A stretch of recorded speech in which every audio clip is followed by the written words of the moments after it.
Hello, it's Lockstin! Welcome to my universe! 2016 was a very eventful year in a multitude of ways, but in this video, let's talk about all of the major events that happened this year in the video game industry. But first, this video is sponsored by the coolest gaming mint company ever, Catalyst Mints, which grew exponentially this year, and for good reason. 3 mints gives the same energy as an energy drink, but without the loads of sugar and calories and all that other bad stuff in those energy drinks. I used to need energy drinks every single work day, which obviously didn't do me very well, but since switching to these, I still get my energy boost while keeping my diet happy.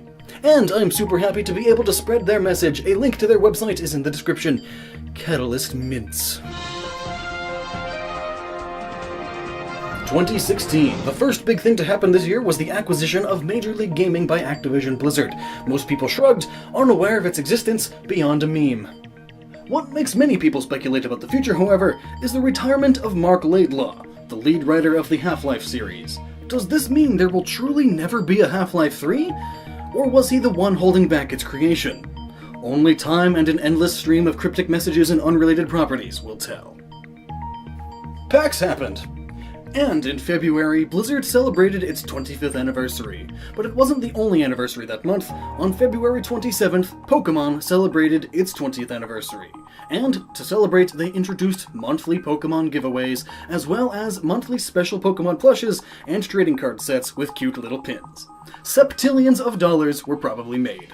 And as for the Pokemon franchise, Ash Ketchum of Pallet Town lost the Pokemon League again, coming second place because even after 19 years of experience, he is still as useless as can be, and chose his Pokemon team based on recent friends made, instead of a winning team. Come on, Ash! But it wouldn't be a major Pokemon year without game releases. Pokemon Go released and got gamers around the world up and walking around towns. The economy boomed in every field, and Pokemon Go became the record high for money earned on a mobile game. But Niantic, the game's creator, soon learned that gamers get tired quickly, and they collectively decided to sit back down, and the game died as fast as it grew. And even more notably, Pokemon Sun and Moon released in November, and it too broke records. It was the most-selling game that month, beating even Call of Duty. And it also took the record as the most pre-ordered Nintendo game. Taking a step away from Pokemon now, the website Game Trailers closed. Some of you may remember that website as it was once a major source of game news, years and years ago, and so most of you probably don't. Dark Souls 3.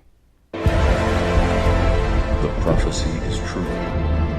Resident Evil also celebrated 20 years of existence by announcing Resident Evil 7, utilizing their logo well. Legitimately, I think someone in the office around the time of Resident Evil 2 or 3 thought this up as, "Hey, when we reach 7, we can do this thing with the Roman numerals." "That's brilliant, Tim! You get a promotion to CEO for that idea!" And then Tim woke up. And then Tim had to work on Resident Evil 6, and was promptly fired. And in an unsurprising turn of events, Dead or Alive Extreme 3 caused controversy in the gaming sphere when it was announced that it would not be brought to the West for fear of backlash from people who wouldn't even buy the game in the first place. This controversy, however, caused many more fans to just import the game themselves, even if they were uninterested in doing so previously, which led to its sales increasing tremendously, showing once again that if these complaining people want to solve a problem, then the best thing they can do is shut up. Sega completed its acquisition of Atlus, and so all Atlus-developed titles localized for America will be published by Sega. No Man's Sky earned multiple titles, such as Most Overhyped Game and Most Disappointing Game. Lawsuits have been filed against its developer for false advertising. Why was the size of the game's universe able to hype people so much? As soon as they say procedurally generated, you should know it's more than likely not going to be a great game. What's really surprising, though, is that No Man's Sky managed to take this title from Mighty No. 9, which also released this year, to much disappointment. It turns out just because a game gets 10 times the budget of another one doesn't mean it will be a better game. Money management, come on, explosions don't look like pizza. There was also Metroid Prime Federation Force, a decent game on its own right, but it isn't the same as previous Metroids, so it receives a lot of hate. Paper Mario Color Splash also happened, to much dismay, and Star Fox Zero also came out.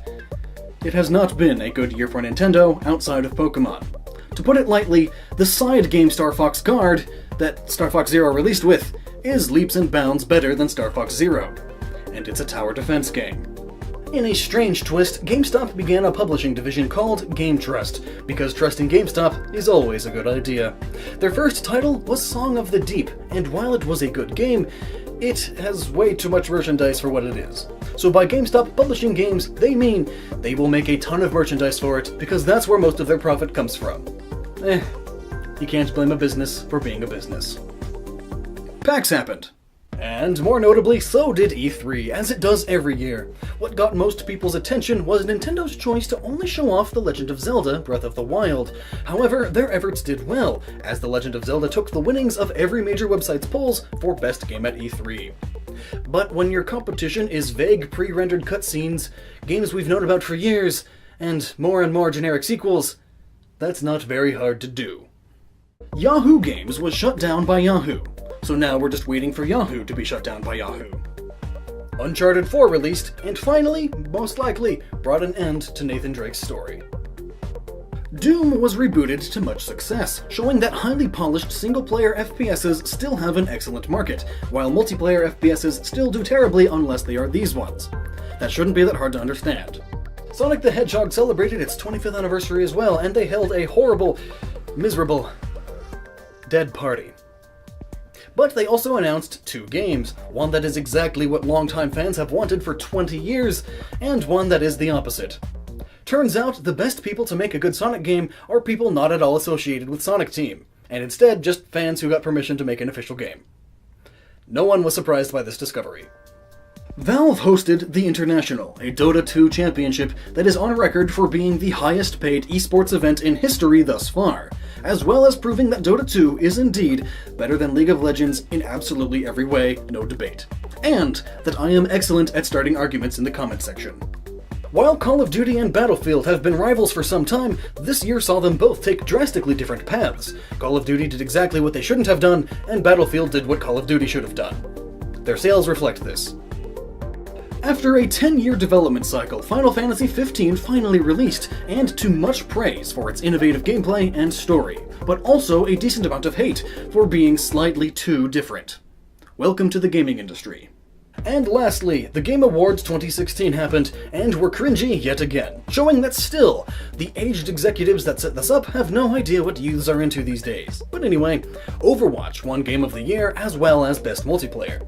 Uncharted 4 won Best Narrative, Doom with Best Music and Best Action Game, Forza Horizon 3 with Best Sports/Racing Game, The Witcher 3 Blood and Wine with Best Role-Playing Game. You know your game is good when its DLC wins a Game of the Year award.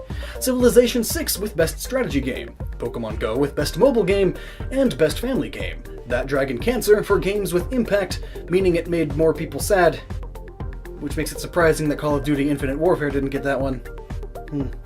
Best Art goes to Inside, which also goes to Best Indie Game. Those 2 awards kinda have a thing going together. Best Performance to Nolan North as Nathan Drake.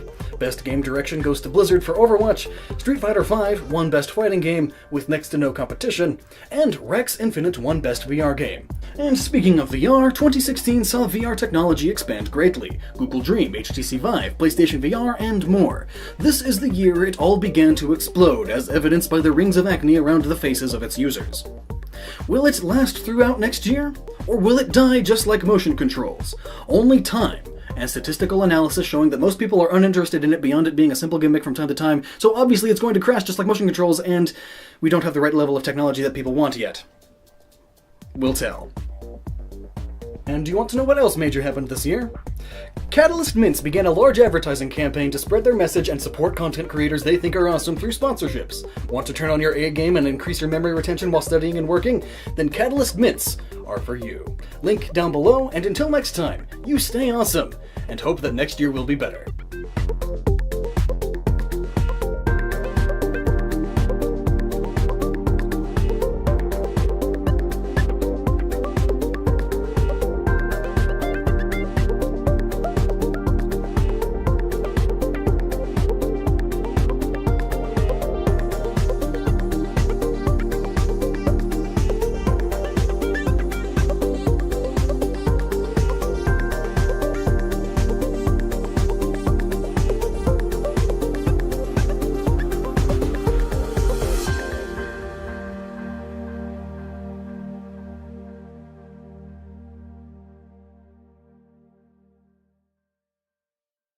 Sponsored by the coolest gaming mint company ever, Catalyst Mints, which grew exponentially this year, and for good reason.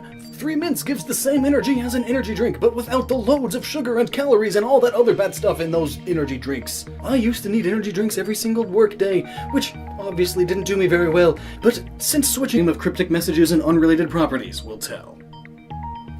PAX happened. And in February, Blizzard celebrated its 25th anniversary. But it wasn't the only anniversary that month. On February 27th, Pokémon celebrated its 20th anniversary. And to celebrate, they introduced monthly Pokémon giveaways. Most people shrugged, unaware of its existence beyond a meme. What makes many people speculate about the future, however, is the retirement of Mark Laidlaw, the lead writer of the Half-Life series. Does this mean there will truly never be a Half-Life 3? Or was he the one holding back its creation? Only time and an endless stream to these. I still get my energy boost while keeping my diet happy. And I'm super happy to be able to spread their message. A link to their website is in the description. Catalyst Mints. 2016. The first big thing to happen this year was the acquisition of Major League Gaming by Activision Blizzard.